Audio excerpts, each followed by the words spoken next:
नमस्कार, तपाईहरुलाई स्वागत छ नेपाली टेक्निक च्यानलमा। अगाडिको भिडियोमा मैले क्लास 10 को केमिस्ट्रीबाट केमिकल रियाक्सन एक्सप्लेन गरेको थिएँ। त्यसमा केमिकल इक्वेसन ब्यालेन्स गर्न भने सिकाएको थिइन। त्यसैले धेरै स्टुडेन्ट यसमा कन्फ्युज हुने भएकाले कुन तरिकाले ब्यालेन्स गर्ने भनेर सिकाउन लागेको हुँ। यो भिडियोमा चाहिँ धेरै स्टुडेन्टहरुले युज गर्ने मेथड सिकाउँछु र यसपछिको भिडियोमा चाहिँ म्याथमेटिकल्ली क्याल्कुलेसन गरेर ब्यालेन्स गर्न सिकाउँछु। भिडियो बनिसकेपछि त्यसको लिंक यसैको डिस्क्रिप्सनमा हाल्दिन्छु, हेर्नु होला त्यहाँबाट।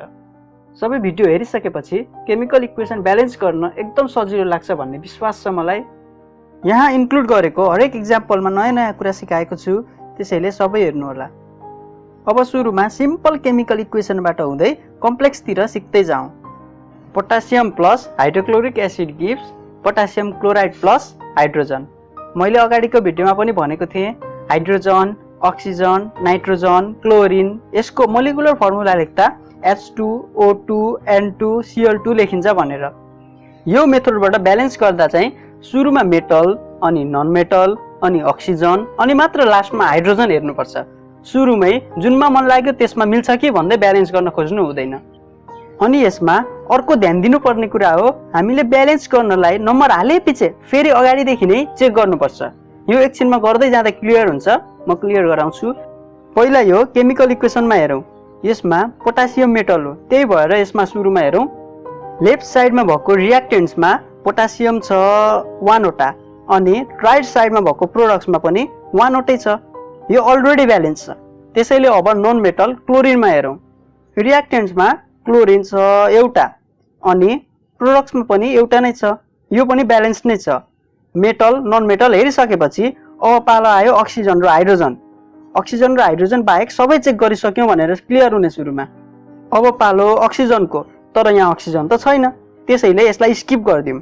अब हाइड्रोजनमा हेरौँ। हाइड्रोजन रियाक्टेन्ट्समा एउटा छ, अनि प्रोडक्ट्समा छ दुईटा। त्यसैले यसलाई ब्यालेन्स गर्नको लागि रियाक्टेन्टको HCl मा 2 हालिदिँदा हाइड्रोजन ब्यालेन्स हुन्छ। अब मैले अघि भनेको कुरा याद राख्ने, कुनै पनि नम्बर एड गरिसकेपछि फेरि मेटलबाट चेक गर्न सुरु गर्ने। फेरि पोटासियममा हेरौँ।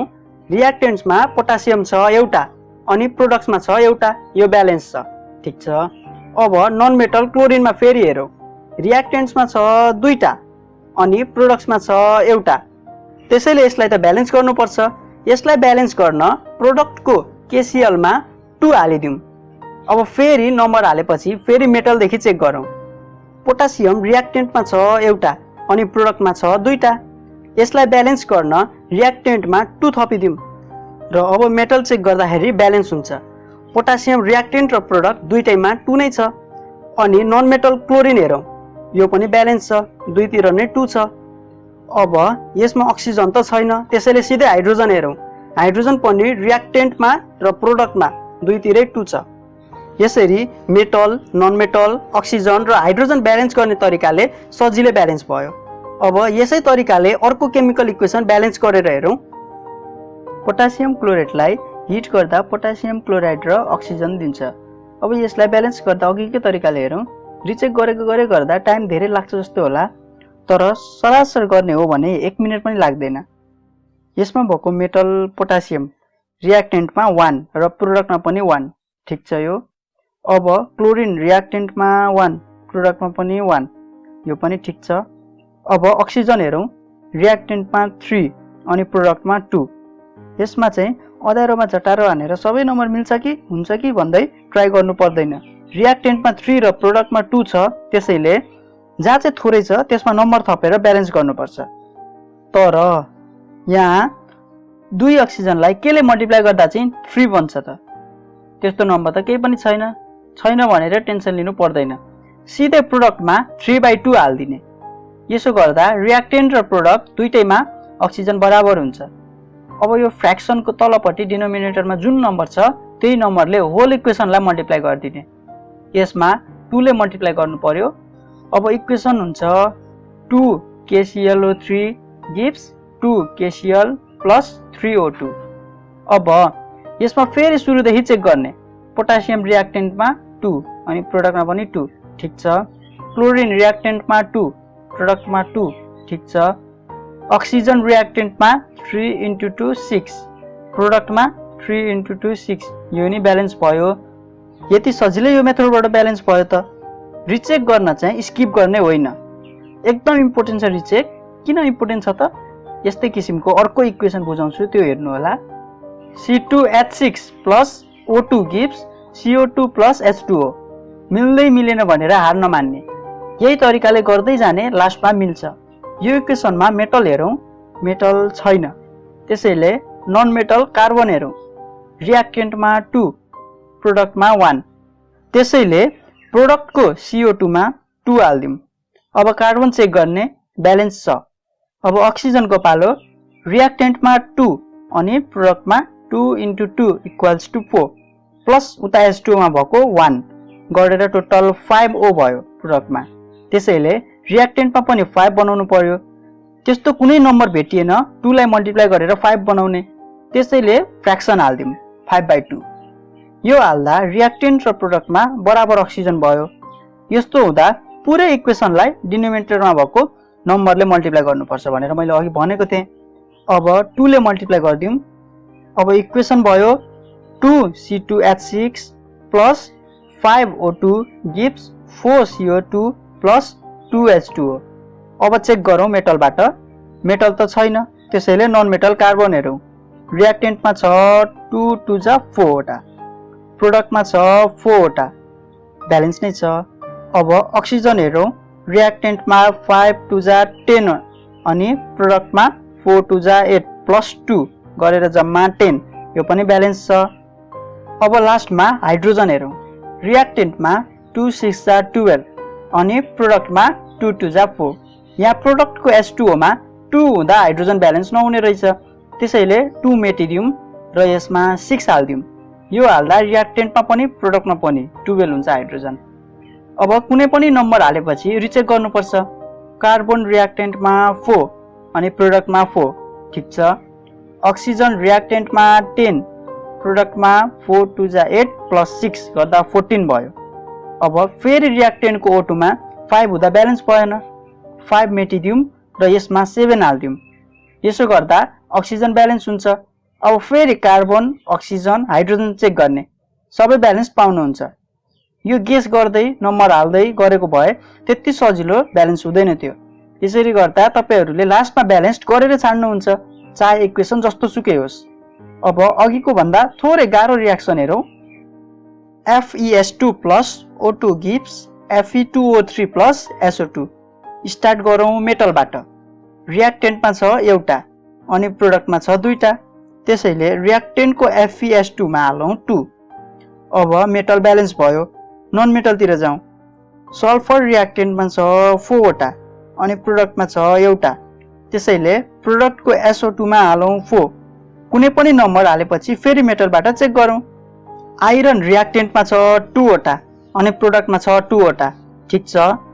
सल्फर रियाक्टेन्ट र प्रोडक्टमा छ 4 वटा, यो पनि ठिक छ। अब अक्सिजनको पालो। रियाक्टेन्टमा अक्सिजन छ 2टा अनि प्रोडक्टमा छ 3 प्लस 4 into 2 गरेर टोटल 11 भयो। अब रियाक्टेन्टको अक्सिजनमा के हाल्दा प्रोडक्टसँग इक्वल हुन्छ त? यस्तो केसमा फ्र्याक्सन हालेर मिलाउने भनेको थिएँ, त्यसैले 11/2 हाल्दिउँ, अक्सिजन ब्यालेन्स भयो। तर यस्तो फ्र्याक्सन हालेर त्यत्तिकै छोड्न त मिलेन, अनि 2 ले इक्वेसनलाई मल्टिप्लाई गर्दा हुन्छ। 4FeS2 plus 11O2 gives 2Fe2O3 plus 8SO2। यसमा फेरि मेटलदेखि चेक गर्ने।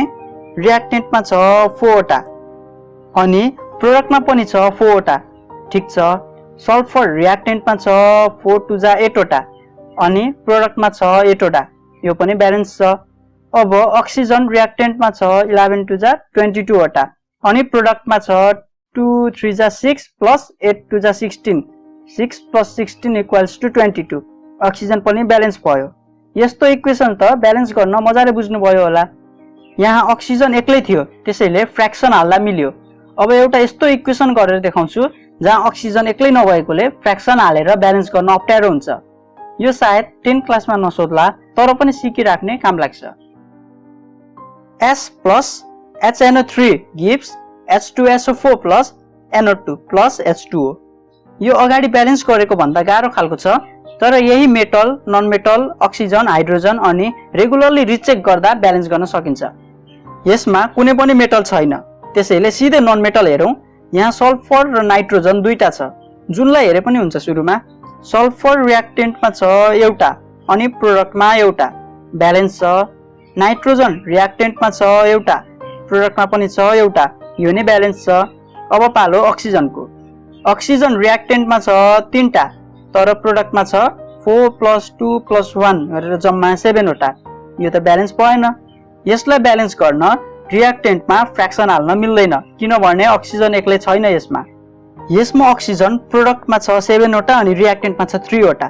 त्यही भएर रियाक्टेन्टमा यस्तो नम्बर हाल्ने जुन नम्बर हाल्दा चाहिँ प्रोडक्टको यो 7 भन्दा चाहिँ अलिकति बढी नै होस्, घटी नहोस्। तर रियाक्टेन्टको HNO3 मा 2 हाल्दा पनि मिल्दैन, किनकि 2 हाल्दा 6 मात्रै हुन्छ, 7 भन्दा कमी नै भयो।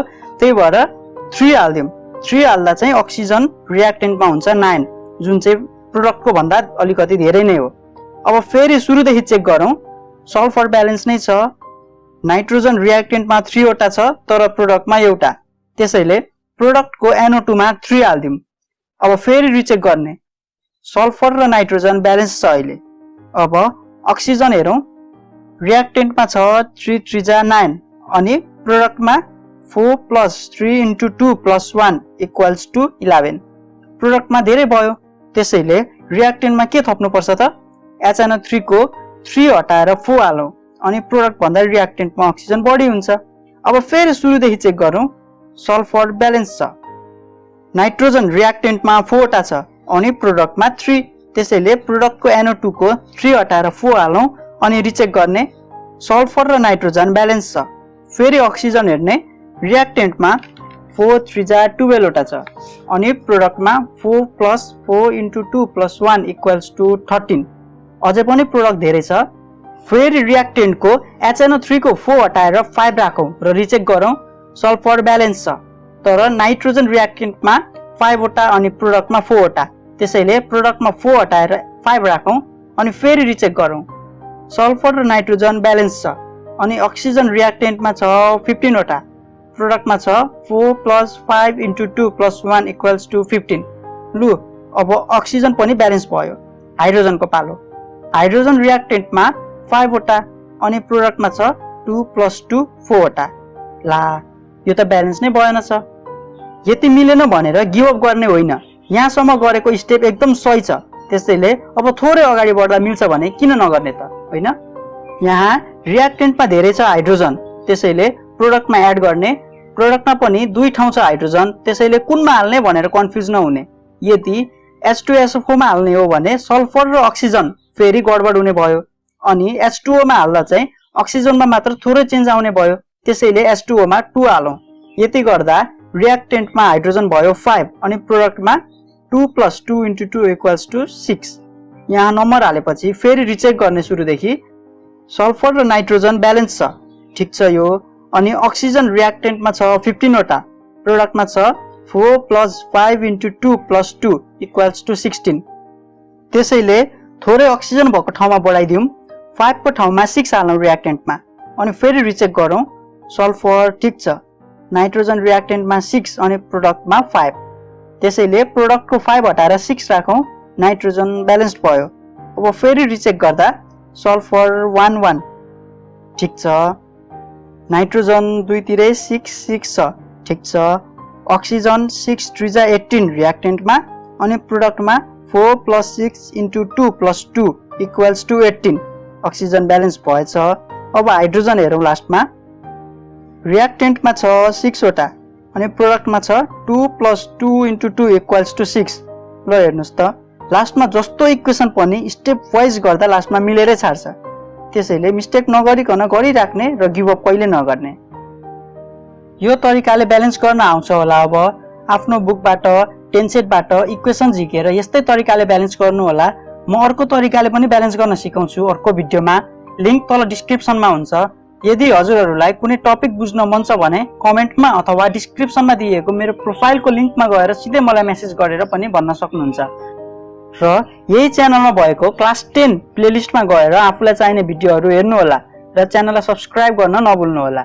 धन्यवाद।